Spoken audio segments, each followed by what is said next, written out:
Velamal Bodhi campus in 40 days NEET crash course. Call 7092501111.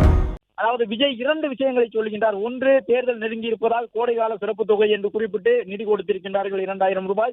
மற்றொன்று, 15ஆம் தேதி வரவு வைக்க வேண்டிய தொகையை 13ஆம் தேதியிலேயே வரவு வைத்திருக்கின்றார்கள். அதற்கு காரணம் சேலம் சீலநாயக்கன்பட்டியிலே தன்னுடைய பிரச்சார கூட்டம் நடைபெறுவதன் காரணமாகத்தான் முந்திக் கொண்டு 2 நாட்களுக்கு முன்பாகவே தன்னுடைய பிரச்சாரம் மக்களிடம் அதிக அளவில் பேசுபொருளாகிவிடக் கூடாது என்பதற்காக இந்த அறிவிப்பினை வெளியிட்டிருக்கின்றார்கள். என்னை பார்த்து பயந்து இந்த அறிவிப்பு வெளியாகி இருக்கின்றது என்பதாக தன்னுடைய கருத்தை விஜய் பதிவிட்டிருக்கின்றார்.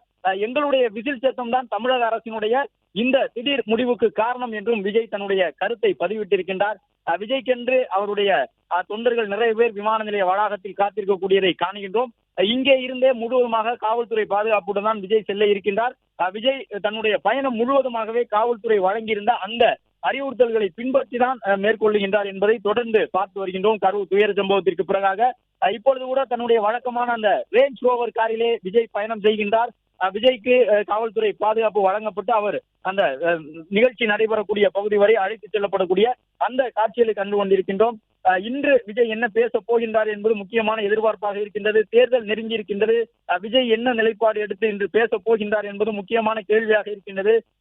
இதுவரை திமுக மற்றும் பாஜக ஆகிய கட்சிகள் நோக்கி கடும் விமர்சனங்களை முன்வைத்துக் கொண்டிருந்த விஜய் இப்பொழுது அதிமுகவை நோக்கி விமர்சனத்தை முன்வைக்க தொடங்கி இருக்கின்றார். குறிப்பாக செங்கோட்டையனுடைய வரவுக்கு பிறகாக விஜயினுடைய அந்த பேச்சு தொனியிலே நிறைய மாற்றங்கள் செய்யப்பட்டிருக்கின்றன. விஜயினுடைய அரசியல் விமர்சன கருத்துக்களிலும் நிறைய மாற்றங்களை காண முடிகின்றது. செங்கோட்டையன் வரவுக்கு பிறகாக செங்கோட்டையன் தமிழக வெற்றி கழகத்தில் இணைந்த பிறகுதான் தாவேகாவினுடைய தலைவர் விஜய் அதிமுகவை நோக்கி அதிக அளவிலான விமர்சனங்களை முன்வைக்க தொடங்கி இருக்கின்றார் என்ற ஒரு பார்வை முன்வைக்கப்படுகின்றது. சேலம் என்பது அதிமுகவிற்கு மிகப்பெரிய நம்பிக்கை தரக்கூடிய மாவட்டம். மேற்கு மாவட்டம் என்றாலே அதிமுகவிற்கு பெரிய செல்வாக்கு இருக்கக்கூடிய மாவட்டம் என்று பார்க்கப்படும். அதிலும் குறிப்பாக சேலம் மாவட்டம் என்பது அதிமுகவினர் கருத்துப்படி அவர்களுடைய அசைக்க முடியாத செல்வாக்கு கொண்ட மாவட்டமாக இருக்கும். இந்த நிலையில்தான் மேற்கு மாவட்டத்திலே கணிசமான வாக்குகளை வாங்க வேண்டும் என்பது தமிழக வெற்றி கழகத்தினுடைய ஒருங்கிணைப்பாளர்களில் ஒருவராக இருக்கக்கூடிய செங்கோட்டையனுடைய நோக்கமாக இருக்கின்றது. எனவே சேலம் மாவட்டம் எதிர்க்கட்சி தலைவர் எடப்பாடி பழனிசாமியினுடைய சொந்த மாவட்டம். அந்த மாவட்டத்திலே விஜய் இன்று பேச போகின்றார். அதிமுகவை தாக்கி அதிமுக மீது விமர்சனம் வைத்து அதிமுகவினுடைய வாக்குகளை கவரக்கூடிய வகையிலே விஜயினுடைய பேச்சுகள் இருக்குமா? ஏற்கனவே எம்ஜிஆரை தொடர்ந்து முன்னிலைப்படுத்திக் கொண்டிருக்கின்றார் தமிழக வெற்றி கழக தலைவர் விஜய். இந்த நிலையில்தான் சேலம் மாவட்டத்தில் மேற்கு மண்டலத்தில் நடைபெறக்கூடிய இந்த நிகழ்ச்சியிலே விஜய் எப்படி பேச போகின்றார் என்பது முக்கியமான ஒரு எதிர்பார்ப்பாக இருக்கின்றது. வழக்கமான தன்னுடைய அந்த கருப்பு நிற ரேஞ்ச் ரோவர் காரில் பயணத்தை தொடங்கி இருக்கின்றார். 12 மணியிலிருந்து 3 மணி வரை கூட்டம் நடத்தி கொள்ளலாம் என்று காவல்துறை சொல்லி இருக்கின்றது. 12 மணிக்கு முன்பாகவே சேலம் அந்த கூட்டம் நடைபெறக்கூடிய பகுதியை சீலநாயக்கன்பட்டியை சென்றடையக்கூடிய விதமாக விஜயினுடைய இன்றைய பயணம் அமைந்திருக்கின்றது. செல்லக்கூடிய வழியிலும் காவல்துறை பாதுகாப்பு பலப்படுத்தப்பட்டிருக்கின்றது. பொதுமக்கள் யாரும் விஜயினுடைய காரை மறித்து வரவேற்பு வழங்கக்கூடாது என்ற அடிப்படையிலே அந்த பாதுகாப்பு நடைமுறைகளை செய்திருக்கின்றார்கள். கூட்டம் நடைபெறக்கூடிய இடத்திலே ஒரு குன்று இருக்கின்றது. அந்த குன்றின் மீது ஏறி ஏதேனும் அசம்பாவிதம் நடந்துவிடக் கூடாது என்பதற்காக அந்த பகுதியிலும் தடுப்புகளை கொண்டு காவல்துறை பாதுகாப்பு போட்டிருக்கின்றது. மற்றொரு பக்கம் வரக்கூடிய தொண்டர்களுக்கு நிர்வாகிகளுக்கு போதுமான வசதிகளை செய்து கொடுக்க வேண்டும் என்று அறிவுறுத்தப்பட்டதன் அடிப்படையிலே தமிழக வெற்றி கழகத்தின் சார்பாக ஆம்புலன்ஸ் வாகனங்கள் தயார் நிலையில் இருக்கின்றது. மருத்துவ குழுக்கள் தயாராக இருக்கின்றார்கள். குடிநீர் வசதி செய்து தரப்பட்டிருக்கின்றது. வந்திருந்தவர்களுக்கு ஸ்நாக்ஸ் அடிப்படையிலே சிற்றுண்டிகள் எல்லாம் வழங்கப்பட்டிருந்தன. வரக்கூடிய தொண்டர்கள் அனைவரும் அந்த அனுமதி சீட்டு இருந்தால் மட்டும்தான் அனுமதிக்கப்படுகின்றார்கள். சேலத்தில் இருந்து மட்டுமல்ல, அருகில் இருக்கக்கூடிய நாமக்கல் பகுதியிலிருந்து திருவண்ணாமலை, தருமபுரி, கிருஷ்ணகிரி, அதை கடந்து பெங்களூரில் இருந்து கர்நாடக மாநிலத்தினுடைய பல்வேறு இடங்களில் இருந்தும் விஜயனுடைய ரசிகர்கள் தொண்டர்கள் வந்திருக்கின்றார்கள். அனுமதி சீட்டு பெற்று வந்திருக்கக்கூடிய அவர்கள் இந்த நிகழ்ச்சியிலே பங்கேற்க இருக்கின்றார்கள். தமிழக வெற்றி கழகம் ஒரு மிகப்பெரிய தாக்கத்தை இந்த தேர்தலிலே ஏற்படுத்த வேண்டும் என்ற முனைப்போடு செயல்பட்டுக் கொண்டிருக்கின்றார்கள்.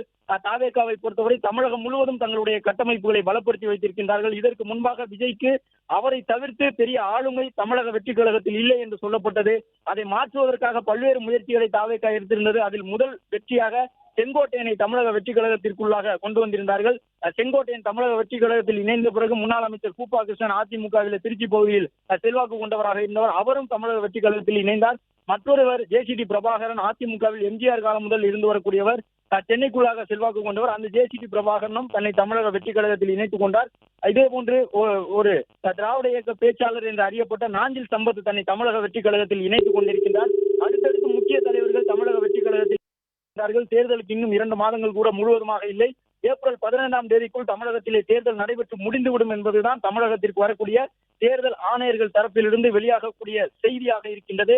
மார்ச் மாத மத்தியிலே தமிழகத்திலே தேர்தல் நடத்தை விதிமுறைகள் அமலுக்கு வரப்போகின்றன. அதற்கு முன்பாக தமிழ்நாடு முழுவதும் சென்று விஜய் தன்னுடைய தேர்தல் பரப்புரையை நிறைவு செய்ய வேண்டிய கட்டாயத்தில் இருக்கின்றார்.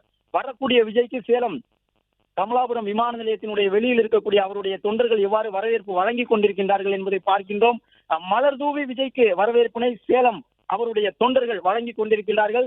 இரண்டு பக்கம் தடுப்புகள் அமைக்கப்பட்டிருக்கின்றன, காவல்துறை பாதுகாப்பு வழங்கப்பட்டிருக்கின்றது. அதை எல்லாம் கடந்து விஜயை பார்க்க வந்திருக்கக்கூடிய தொண்டர்கள் மலர் தூவி அவரை வரவேற்கக்கூடிய அந்த காட்சிகளை கண்டு கொண்டிருக்கின்றோம். முக்கிய அரசியல் தலைவர்கள் பிற மாநிலங்களிலிருந்து தேசிய தலைவர்கள் தமிழகத்திற்கு வரும் பொழுது எப்படி வரவேற்பு வழங்கப்படுமோ மலர் தூவி, அதே போன்ற ஒரு வரவேற்பை தமிழக வெற்றி கழக தொண்டர்கள் விஜய்க்கும் வழங்கி இருக்கின்றார்கள் என்பதை இந்த காட்சிகளில் காண முடியும்.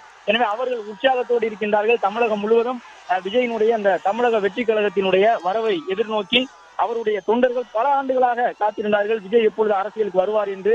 அது தற்பொழுது அவர்களுக்கு பூர்த்தியாகி இருக்கக்கூடிய சூழ்நிலையில் தான் உத்வேகத்தோடு விஜயினுடைய வரவை அவர்கள் எதிர்நோக்கி காத்திருந்தவர்களுக்கு ஒரு மகிழ்ச்சி தரக்கூடிய ஒன்றாக அமைந்திருக்கின்றது. தாவேகா சார்பாக இன்று நடைபெறக்கூடிய இந்த கூட்டத்திலே விஜய் ஏதேனும் வாக்குறுதிகளை வழங்குவாரா என்று எதிர்பார்க்கப்படுகின்றது. ஏனென்றால் சற்று முன்பாக விஜயினுடைய அந்த அறிக்கையிலே தெளிவாக சொல்லப்பட்டிருந்தது, பெண்களுடைய வாக்குகளை வாங்குவதற்காகத்தான் இந்த அறிவிப்பினை தமிழக அரசு வெளியிட்டிருக்கின்றது என்று சொல்லியிருந்தார்கள்.